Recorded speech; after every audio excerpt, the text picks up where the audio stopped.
بسم اللہ الرحمن الرحیم نحمدہ ونصلی علی رسولہ الکریم اما بعد۔ ہم نے مرابحہ کی آپ کو پریزنٹیشن پہلے دی تھی، اور اس کے اندر مرابحہ کا کانسیپٹ اور مرابحہ کو کس طریقے سے as mode of financing Islamic بینکوں میں استعمال کیا جاتا ہے اس کی تفصیل بیان کی تھی، اور یہ بتلایا تھا کہ مرابحہ جو ہے وہ بے کی یعنی سیل کی ایک قسم ہے جس کو ہم کاسٹ پلس ٹرانزیکشن بھی کہتے ہیں، اور اس کے اندر ایک طریقے سے وہ ایک امانت ہوتی ہے یہ ٹرانزیکشن، کیونکہ اس میں جو سیلر ہوتا ہے وہ اپنی پرچیز پرائس یا کاسٹ پرائس ڈسکلوز کرتا ہے اور یہ بتاتا ہے کہ میں کاسٹ کے اوپر اتنا پرسنٹ پروفٹ لوں گا۔ تو ان کیس اگر وہ کاسٹ ویریبل ہو جائے یا بعد میں چینج ہو جائے یا خدا نخواستہ غلط بتایا گیا ہو، تو اس صورت کے اندر اس کو چاہیے کہ اس کو بعد میں اس کو صحیح کر سکتا ہے، اور اس کو صحیح کر کے اس کو اگر مثال کے طور پر بعد میں پتہ چلی کہ پرائس اتنی تھی، اس نے غلطی سے غلط بتا دی، اور اس پہ کوئی اس کا کوئی مس کنڈکٹ نہیں تھا، تو یا پرائس ویری ہو گئی، اس کی کاسٹ پرائس کے اندر کچھ اور ایکسپنسز پڑ گئے، تو وہ ریکور کر سکتا ہے۔ یہ سب چیزیں میں اس پہ تفصیل کے ساتھ ذکر کی تھی میں نے۔ اب ہم اسی کے اندر دوسرے ایک پارٹ میں مرابحہ کے کچھ پریکٹیکل ایشوز جو ہیں مرابحہ کے، جو کہ ہم سب کو جاننا ضروری ہیں، یہ میں آپ کے سامنے ذکر کرنا چاہتا ہوں تاکہ معلوم ہو کہ اس کے اندر کیا کیا چیزیں آ سکتی ہیں۔ سب سے پہلی بات تو یہ کہ یہ جاننا چاہیے کہ یہ مرابحہ جو ہے یہ کوئی ایسا نہیں ہے کہ جیسے لون ڈاکیومنٹ ہوتا ہے یا قرض کا کوئی ڈاکیومنٹ ہوتا ہے کہ آپ نے ایک ڈاکیومنٹ سائن کیا اور سائن کر کے جو ہے وہ آپ آگے نکل گئے اور آپ کی فائنینسنگ کمپلیٹ ہو گئی، بلکہ اس پہ پورا پروسیس فلو ہوتا ہے، پورا ایک چارٹ ہوتا ہے کہ آپ نے فلاں کام فلاں وقت پہ کرنا ہے، فلاں کام فلاں وقت پہ کرنا ہے، لہٰذا اس کے لیے پورا ایک فلو چارٹ بنتا ہے، یا آپ یوں کہہ لیجیے کہ پروسیس فلو بنتا ہے، اس کی ترتیب قائم کی جاتی ہے کہ کیا کیا کام کیے جائیں گے۔ مثال کے طور پہ بینک سب سے پہلے وہ سامان خریدتا ہے جو کہ کلائنٹ کو چاہیے ہوتا ہے، تو وہ خریدتا ہے تو اس کس سے خریدے گا، کون اس کا سپلائر ہوگا، اور اس کو پیمنٹ کیسے ہوگی، یہ سب چیزیں طے کی جاتی ہیں۔ پھر وہ کس پرائس کے اوپر اس کو اپنے کلائنٹ کو بینک قبضہ کرنے کے بعد اس مال کو مالک بننے کے بعد اس کو آگے فروخت کرے گا، تو یہ بھی طے کیا جاتا ہے۔ اسی طریقے سے اس کا پورا طریقہ یہ طے کیا جاتا ہے کہ ایک سب سے پہلے ایک ماسٹر مرابحہ ایگریمنٹ سائن کرتے ہیں، جس کے اندر ایک کلائنٹ کو ایک لمٹ اسائن کی جاتی ہے کہ ہم اس حد تک آپ کو مختلف چیزیں فروخت کر سکتے ہیں، اور یہ انسان کی کریڈٹ ورتھینس کو دیکھتے ہوئے یہ لمٹ طے کی جاتی ہے۔ ایک آدمی زیادہ آسانی کے ساتھ پے کر سکتا ہے تو اس صورت کے اندر اس کی لمٹ زیادہ ہوتی ہے، ورنہ اس کی لمٹ کم ہوتی ہے۔ تو اس کے علاوہ اس ماسٹر مرابحہ ایگریمنٹ کے اندر یہ لکھا ہوتا ہے کہ ہم آپ کے ساتھ وقتاً فوقتاً یہ مرابحہ کرتے رہیں گے، اور اس کے لیے جو سامان ہے وقتاً فوقتاً بینک خریدے گا اور آپ کو سیل کرے گا، اور اس کے لیے جو ٹرمز اینڈ کنڈیشن ہیں وہ طے کی جاتی رہیں گی۔ تو یہ چیزیں مرابحہ کے اندر ماسٹر مرابحہ ایگریمنٹ کے اندر طے ہوتی ہیں۔ اسی طریقے سے اس کے اندر یہ بھی طے ہوتا ہے کہ وہ کیا سامان ہے جس کو خریدا جائے گا۔ اگر وہ سامان معلوم اور متعین نہیں ہے، کوانٹیفائڈ اور اسپیسیفائڈ نہیں ہے، تو اس صورت کے اندر مرابحہ کی ٹرانزیکشن وجود میں ہی نہیں آئے گی اور وہ ٹرانزیکشن نہیں ہو پائے گی۔ تو یہ بہت ضروری ہے کہ یہ سارے پروسیس کو پورے صحیح طریقے سے انجام دیا جائے۔ اگر آپ نے اس پروسیس کو صحیح انجام نہیں دیا تو یہ ایک فیک ٹرانزیکشن ہوگی، ایک فاسد یا ایک وائڈ ٹرانزیکشن ہوگی، اور اس کا جو بھی نفع ہوگا وہ پھر چیریٹی کر دیا جائے گا. اور یہی اسلامی بینک کا آڈٹ کا جو نظام ہے وہ دیکھتا ہے کہ آیا یہ جو مرابحہ کی ٹرانزیکشن ہے اس کے پروسیسز کو صحیح طریقے سے تکمیل دیا گیا ہے یا نہیں کیا گیا. اگر اس کو صحیح طرح کمپلیٹ نہیں کیا گیا تو اس کو اس صورت کے اندر یہ کہہ دیا جاتا ہے کہ یہ مرابحہ غلط ہو گیا، لہذا جو ہے اس کی جو پروفٹ ہے اس کو چیریٹی کر دیا جائے کیونکہ یہ فاسد ہے اور دفع صحیح نہیں ہوا. تو یا پھر اپنی اس صورت کے اندر یہ بتلایا جاتا ہے کہ آپ آئندہ کے لیے کس طریقے سے کام کریں گے، اور یہ اس پہ دیکھا جاتا ہے کہ کس کی غلطی سے ہوا، آیا اس کی گراس نیگلیجنس تھی یا اس کی ٹریننگ صحیح طریقے سے نہیں ہو پائی. تو یہ سب چیزیں ٹریننگ کا پارٹ ہیں کہ اس کے اندر اس کو مرابحہ کس طرح سے انجام دینا ہے، تو اس کی تنفیذ کس طرح کرنی ہے، اس کی ایگزیکیوشن کس طرح کرنی ہے. یہ ساری چیزیں اس کے اندر اس کو آنا ضروری ہیں. ادروائز اگر اس نے ایسا نہیں کیا، جو کلائنٹ جو بینک کا کلائنٹ کے ساتھ جو بینک کا نمائندہ کام کرے گا، اس نے اس کو صحیح طریقے سے ایگزیکیوٹ نہیں کیا تو وہ مرابحہ فاسد ہو جائے گا، اور اس کی جو اماؤنٹ ہے، جو پروفٹ ہے، وہ پھر آپ کے لیے یا بینک کے لیے لینا جائز نہیں ہوگا، وہ اپنے پی این ایل میں نہیں لے جا سکتا. لہذا اس کے اندر ہمیں جو یہ درج ذیل چیزیں ہیں جو اس سلائڈ کے اندر آپ کو ذکر کی جا رہی ہیں،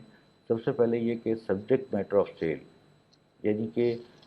جو مبیع ہے، جو سیل جس چیز کا آپ کر رہے ہیں وہ معلوم اور متعین ہونی ضروری ہے. اگر یہ نہیں ہوگا تو سیل نہیں ہوگی.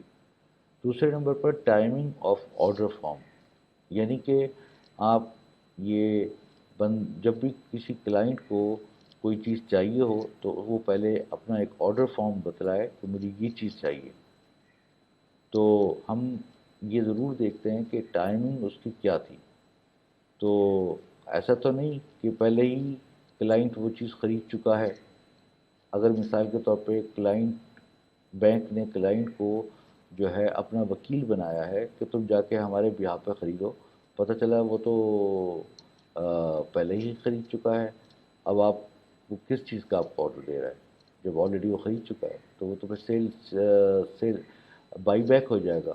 ایک ریپو ٹرانزیکشن ہو جائے گی بائی، جو کہ جائز نہیں ہے، بائی رائنا بن جائے گا. تو لہٰذا ٹائمنگ دیکھی جاتی ہے کہ سب سے پہلے کہ آیا اس وقت وہ سامان خریدا گیا یا نہیں خریدا گیا،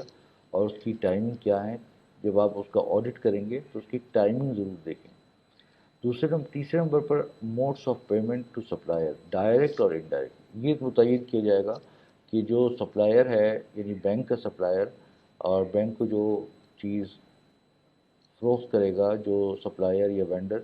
تو اس کو جو پیمنٹ کرنی ہے آیا ڈائریکٹ وینڈر کو کرنی ہے یا کلائنٹ کے تھرو کرنی ہے. کلائنٹ کو اپنا وکیل اگر بنایا ہے تو اس صورت کے اندر دونوں صورتیں ہو سکتی ہیں کہ آپ پیمنٹ جو ہے وہ وکیل بے شک آپ نے خریداری کو اس کو بنایا، لیکن پیمنٹ جو ہے آپ ڈائریکٹ وینڈر کو کریں. اور دوسری صورت یہ بھی ہو سکتی ہے کہ آپ جو ہے وہ کلائنٹ کو اگر وکیل بنایا ہے تو پیمنٹ بھی اس کے تھرو کریں، لیکن اس بات کی یہ انشورٹی ہونی چاہیے کہ کلائنٹ نے وہ پیسے وہیں استعمال کیے ہیں، اسی پرچیز میں استعمال کیے ہیں، نہ کہ اپنے ذاتی غرض کے لیے استعمال کر لیے. تو لہٰذا اس کو زیادہ انشور کرنے کے لیے بہتر یہی ہے کہ جو بینک ہے وہ ڈائریکٹ سپلائر کو وینڈر کو پیمنٹ کرے. پھر اس کے بعد جب بینک وہ خرید لے اور خریدنے کے بعد وہ بینک کے قبضے میں آ جائے، اور جو کلائنٹ ہے اگر وہ وکیل تھا تو وہ بینک کو مطلع کر دے کہ میں نے آپ کے بیہاف پر یہ خرید لیا ہے اور اس کا قبضہ کر لیا ہے، یا بینک خود ہی اگر اپنے کسی مقدم کے ذریعے یا کسی آدمی کے ذریعے اس کو ٹرانزیکشن کر رہا ہے، تو بینک نے یہ فیصلہ کر لیا کہ ہم نے یہ چیز فلاں چیز خرید لی ہے، تو اس صورت کے اندر اب وہ کلائنٹ سے رابطہ کرے گا اور اس کے ساتھ ایجاب و قبول کر کے ایک علیحدہ، ایک مستقلاً، ایک سیپریٹ ایجاب و قبول اور آفر اینڈ ایکسیپٹنس کر کے پھر وہ سامان کلائنٹ کو سیل کرے گا. تو یہ ٹائمنگ بڑی اہم ہے، یعنی کہ اگر آپ نے سب سے پہلے وہ سامان خریدا اور خریدنے کے بعد پھر آپ نے جو ہے وہ ان کو کلائنٹ کو بیچا اور آپ کے قبضے میں آنے کے بعد، تو پھر تو یہ ٹرانزیکشن صحیح ہوگی۔ لیکن اگر آپ نے یہ پروسیس کو، یہ ترتیب کو فالو نہیں کیا اور ڈائریکٹلی آپ نے بغیر خریدے ہی آپ نے آفر اینڈ ایکسیپٹنس سائن کر دیا، تو یہ تو ایک ایسی چیز ہو گئی کہ آپ نے کسی چیز کو خریدا ہی نہیں ہے، آپ کی ملکیت ہی میں نہیں آئی، تو بیع ما لا یملک ہو جائے گی، یعنی کہ ایسی چیز جو آپ کی ملکیت میں نہ آئی ہو، آپ نے وہ چیز اٹھا کے سیل کر دی، تو یہ سیل کرنا ناجائز ہو جائے گا۔ اسی طریقے سے اب یہ دیکھا جائے گا کہ جو سپلائر ہے، آپ نے اس کو ڈائریکٹلی یا انڈائریکٹلی پیمنٹ کی ہے، تو وہ پیمنٹ کیسے ہونی ہے؟ یہ پیمنٹ معجل ہے یا مؤجل ہے، یعنی کہ کریڈٹ پر ہے یا وہ ٹرانزیکشن جو ہے وہ آپ نے اسپاٹ ٹرانزیکشن کی ہے، تو یہ بھی آپ کو متعین کرنا اس کے اندر ضروری ہوگا۔ اسی طریقے سے آپ کے پاس کہ آپ نے وہ سامان خرید لیا ہے اور خریدنے کے بعد وہ آپ کی تحویل میں آ گیا ہے، تو اس کا آپ کے پاس ثبوت ہونا چاہیے، کیونکہ اگر آپ بعد میں آڈٹ کریں گے یا کوئی کسی کی ایکسٹرنل آڈٹ کرے گا یا سینٹرل بینک کی طرف سے آڈٹ ہوگا یا انٹرنل آڈیٹر آڈٹ کرے گا، تو وہ سارے دیکھے گا کہ واقعی سامان خریدا گیا یا نہیں خریدا گیا، تو خریدنے کے لیے کوئی دستاویز ہونی چاہیے، تو اس کا پرچیز ایویڈنس بہت ضروری ہے۔ تو پرچیز ایویڈنس ہو جس پہ اس کی وہ ویلیو جو کہ ایگریمنٹ وغیرہ کے اندر لکھی ہوئی تھی وہ پوری کی پوری اس کے ساتھ میچ کرتی ہو۔ اسی طریقے سے سیلف پرچیز ایویڈنس، اگر بالفرض خود خریدا ہے بجائے وکیل کے، تو اس صورت میں اس کے نام پر اس کی رسید ہونی چاہیے، اور اگر وکیل نے خریدا ہے تو وکیل کے پاس سے وہ ڈاکیومنٹ لینا چاہیے تاکہ وہ اپنے ریکارڈ پہ رکھے۔ اسی طریقے سے ایک بات یہ سمجھنی چاہیے کہ رول اوور ان مرابہ کے اندر رول اوور نہیں ہو سکتا، جس طرح عام لون کی ٹرانزیکشن میں رول اوور ہوتا ہے کہ اگر مثال کے طور پر اگر 3 مہینے میں ادا نہیں کیا تو اس کو مزید اس کو مہلت دے دی جاتی ہے کہ آپ 4 مہینے میں ادا کریں، اور سود بڑھا دیا جاتا ہے یا انٹرسٹ بڑھا دیا جاتا ہے۔ مرابہ جو ہے ون ٹائم ٹرانزیکشن ہوتی ہے اور اس کا پیریڈ متعین ہوتا ہے، اس کو رول اوور نہیں کر سکتے، اس کو آپ مزید مہلت دے کر مزید اس کے اوپر پرائس میں اضافہ نہیں کر سکتے۔ اسی طرح ریبیٹ اور ارلی پیمنٹ، اگر ایک آدمی جو ہے وہ جلدی ایک وقت مقررہ سے پہلے آپ کو پرائس کی ادائیگی کر دیتا ہے، ثمن کی ادائیگی کر دیتا ہے، تو کیا اس کو اس کی پرائس میں ڈسکاؤنٹ دیا جا سکتا ہے یا نہیں دیا جا سکتا؟ تو اس کا رول یہ ہے کہ اس کا وہ مطالبہ قانونی طور پر تو نہیں کر سکتا، لیکن اگر بینک اپنی ڈسکریشن کے اوپر خود سے دینا چاہے ریبیٹ تو وہ دے سکتا ہے، بشرطے کہ یہ چیز کسٹم نہ بن جائے، جو کہ ایک طریقے سے اتنی کسٹم بن گئی، اتنی زیادہ ٹریڈیشن میں آ گئی، گویا کہ وہ ایک شرط بن گئی ہے، تو وہ بھی صحیح نہیں ہوگا۔ کبھی کبھار اکا دکا کیسز کے اندر اگر ریبیٹ دے دیا تو اپنی ڈسکریشن پر بینک نے، تو وہ جائز ہوتا ہے۔ اسی طریقے سے جو لیٹ پیمنٹ ہوتی ہے، اگر بینک کلائنٹ نے لیٹ ادا کیا تو اس کے اوپر ایک کلوز ہوتی ہے جو کہ چیریٹی کی کلوز ہوتی ہے، اس کو کہتے ہیں التزام بالتصدق، یعنی کہ وہ انڈرٹیکنگ دیتا ہے اس بات کی کہ اگر میں نے فلاں وقت میں یہ کام نہیں کیا یا میں نے ادائیگی نہیں کی تو اتنے پیسے میں صدقہ کروں گا، لیکن وہ صدقہ جو ہے وہ خود سے نہیں کرتا، کیونکہ اگر وہ خود سے کرتا تو وہ اس صورت کے اندر یہ بات بینک کو نہ پتہ چل پاتی کہ آیا اسے صدقہ کیا نہیں کیا، اور یہ اس کے لیے ایک ڈیٹرنٹ نہیں بنتا۔ تو اس کے لیے یہ ہوتا ہے کہ بینک کو کا ایک فنڈ ہوتا ہے یا وقف ہوتا ہے، اس کے اندر وہ پیسے ڈالتا ہے، پھر بینک کا جو شریعہ بورڈ ہوتا ہے وہ ڈیسائیڈ کرتا ہے کہ اس پیسے کو چیریٹیبل کاموں کے لیے کہاں پر استعمال کر دیا جائے۔ تو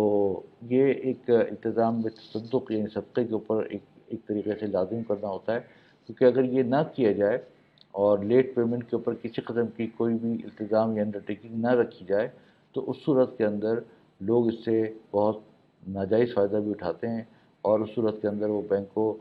لیٹ پیمنٹ کرتے ہیں اور پریشان کرتے ہیں، اور اس صورت کے اندر بینک کا نقصان ہوتا ہے جو کہ بالآخر ڈپازیٹر کا نقصان ہوتا ہے۔ اسی طریقے سے پروفٹ ریکگنیشن، یہ بہت ضروری ہے مرابہ کے اندر کہ کس قدر پروفٹ چارج کیا جا رہا ہے کاسٹ کے اوپر۔ تو لہٰذا پروفٹ کی پرسنٹیج یا پروفٹ کے بارے میں معلوم ہونا یہ مرابحہ کے اندر بہت اہم ہے۔ اگر یہ سمپل مساومہ کی ٹرانزیکشن ہوتی تو اس صورت کے اندر پروفٹ کا متعین ہونا پتہ ہونا ضروری نہیں تھا، صرف سیل پرائس کافی تھی۔ لیکن مرابحہ کے اندر یہ خصوصیت ہے کہ آپ کو کاسٹ پرائس اور سیل پرائس معلوم ہونا یہ ضروری ہے کہ بینک نے کتنے کا خریدا اور آپ کو کتنے کا بیچا۔ اسی طریقے سے اس میں جو یہ پورے جو پہلو ہیں کہ مرابحہ ہے کیا اور یہ کیوں جائز ہے، اس میں اور سیل میں ربا میں کیا فرق ہے اور اس کی کیا کیا اس کا پروسیس فلو ہوتا ہے، اس کو کس طریقے سے انجام دیا جاتا ہے، اس کی ٹریننگ نہ صرف یہ کہ اسٹاف کو اور تمام عملے کو اچھی طریقے سے کرائی جانی چاہیے تاکہ یہ ٹرانزیکشن فاسد نہ ہو، بلکہ یہ ٹریننگ اپنے کسٹمر کو بھی کرانی چاہیے تاکہ وہ صحیح طریقے سے اس کو سمجھ کر ٹرانزیکشن کرے، کیونکہ اگر ذرہ برابر بھی اس پہ غلطی ہو گئی تو اس صورت کے اندر یہ ٹرانزیکشن فاسد ہو سکتی ہے۔ 13 پوائنٹ یہ ہے کہ پروسیس آف مرابحہ differ from product to product. یہ بہت اہم پوائنٹ ہے کہ جو کلائنٹ ہوتے ہیں وہ مختلف قسم کے ہوتے ہیں، کوئی کسی کو را مٹیریل خریدنا ہوتا ہے، کسی کو پلانٹ خریدنا ہوتا ہے، کسی کو مشینری خریدنی ہوتی ہے، کسی کو گاڑی خریدنی ہوتی ہے، مختلف نو قسم کی چیزیں ہوتی ہیں۔ تو ہر ایک کا جو پروسیس فلو ہوتا ہے وہ ڈیفر کر سکتا ہے اور مختلف ہو سکتا ہے۔ اس کے لیے کوئی ایک اسٹینڈرڈ پروسیس فلو نہیں بنایا جا سکتا کہ جو سب جگہ ہر کلائنٹ کے لیے وہی کام آ جائے، بلکہ اس کلائنٹ کی ریکوائرمنٹ کے حساب سے بعض اوقات کلائنٹ جو ہے وہ وقفوں کے اندر اور پیریڈیکلی خرید رہا ہوتا ہے، ایک ساتھ نہیں خریدتا، گریجولی خریدتا ہے، بعض اوقات اکٹھے خریدتا ہے، بعض اوقات وہ ڈفرینٹ چیزیں خریدتا ہے، ایک چیز کہیں سے خریدتا ہے، ایک چیز کہیں سے خریدتا ہے۔ تو باقاعدہ پھر کلائنٹ کی ساری ریکوائرمنٹ دیکھتے ہوئے جو بینک کا آفیسر ہوتا ہے وہ اس کو سمجھے گا کہ کیا کیا خریدنا ہے، کس کس وقت میں خریدنا ہے، اور پھر اسی حساب سے اس کی ادائیگی کرنی ہے۔ تو پورا پراپرلی ڈاکیومنٹ ہوگا اور وہ ڈاکیومنٹ ہو کے اس کو ہم کہیں گے کہ یہ پورا پروسیس فلو بنا ہے یا یہ پوری ترتیب بنی ہے، اور وہ ترتیب پھر اپنے کسی شرعی ایڈوائزر کو یا عالم کو دکھلائی جائے گی جو اس بات کو اچھی طرح سمجھتا ہو، اور وہ اس کو تصدیق کر کے جب اس کو اپروو کرے گا تو اس کے بعد وہ ٹرانزیکشن اسی ترتیب سے وہ سر انجام پائے گی۔ اور جب اس کا آڈٹ ہوگا یا کمپلائنس کو چیک کیا جائے گا تو یہ دیکھا جائے گا کہ آیا ٹرانزیکشن اسی پروسیس فلو کے حساب سے کی گئی ہے، اسی کے مطابق کی گئی ہے جو کہ پروسیس فلو بنایا گیا تھا، یا اس کے حساب سے نہیں کی گئی۔ اگر اس کے حساب سے نہیں کی جائے تو اس صورت کے اندر وہ اس کو دیکھا جائے گا کہ آیا وہ فاسد ہو گئی۔ یہ فیصلہ پھر وہ شرعی ایڈوائزر کرے گا کہ اس کے اندر کہاں پہ غلطی ہوئی ہے، کس قدر غلطی ہوئی ہے، اور کیا وہ ٹرانزیکشن مکمل فاسد ہو گئی، باطل ہو گئی، یا اس کے اندر صرف ایرر آیا ہے چھوٹا سا جو کہ قابل برداشت ہے۔ تو اس کے لیے مختلف صورتوں پہ وہ پھر اس کے حساب سے اس کی تدبیر بتلائے گا۔ تو یہ سارا کام ہوتا ہے پوسٹ جو ٹرانزیکشن آڈٹ ہوتا ہے، اور اس کے اندر اس کو جو چیک کیا جاتا ہے تو اس کو یہ کام کیا جاتا ہے۔ یہ جو مختلف آڈٹ ہوتا ہے اس کے اندر مختلف طریقے ہیں، انٹرنل آڈٹ یا ایکسٹرنل آڈٹ یا شرعی آڈٹ کہ یہ ریڈم بیسس پر بھی ہوتا ہے، لیکن اگر آپ ایسا سسٹم بنا دیں کہ چیزیں خود بخود اس کے اندر ایک ای آر پی سسٹم ہو یا کوئی ایسا سسٹم ہو سافٹ ویئر کا کہ جس کے اندر جو جو چیزیں ہیں وہ ساری کی ساری ڈاکیومنٹ کے ساتھ ساتھ سسٹم میں ڈالتے چلے جائیں، تاکہ وہ سسٹم ہی وہ خود بخود آپ کو بتلا دے گا کہ آیا یہ ٹرانزیکشن جو ہے وہ صحیح ہوئی ہے یا غلط ہوئی ہے۔ اگر کہیں غلطی ہو رہی ہوگی تو وہ فوراً اس کو وہی مارک کر دے گا اور اس کو بتائے گا کہ آپ نے یہ چیز کو اس طرح کرنی ہے، کیونکہ پروسیس فلو یہ بتلا رہا ہے آپ کو کہ اس کو اس طرح کرنا تھا۔ تو پروسیس فلو کو بھی اس پہ ڈالا جائے گا اور پھر اسی حساب سے اس کی ایگزیکیوشن بھی ہوگی۔ تو پھر وہ ساری ٹرانزیکشن ون ٹو آل آپ کی صحیح ہو جائیں گی، اس پہ پھر کسی بھی قسم کا غلطی کا امکان نہیں رہے گا، اور اس طریقے سے ایک سسٹم بیسڈ ایک ٹرانزیکشن ایک بنائی جا سکتی ہے جس کے ذریعے سے یہ کام ہو۔ اور آج کل زیادہ تر اسلامی بینک اسی طریقے سے کوشش کرتے ہیں کہ کام کرے تاکہ 100% جو برابر کی ٹرانزیکشن ہیں وہ صحیح ہوں، لیکن پھر بھی اس کو رینڈملی چیک کر لیا جاتا ہے کہ آیا وہ کوئی ٹرانزیکشن ایسی تو نہیں ہے کہ جو اس پروسیس سے ہٹ کے ہو گئی ہو، اگرچہ وہ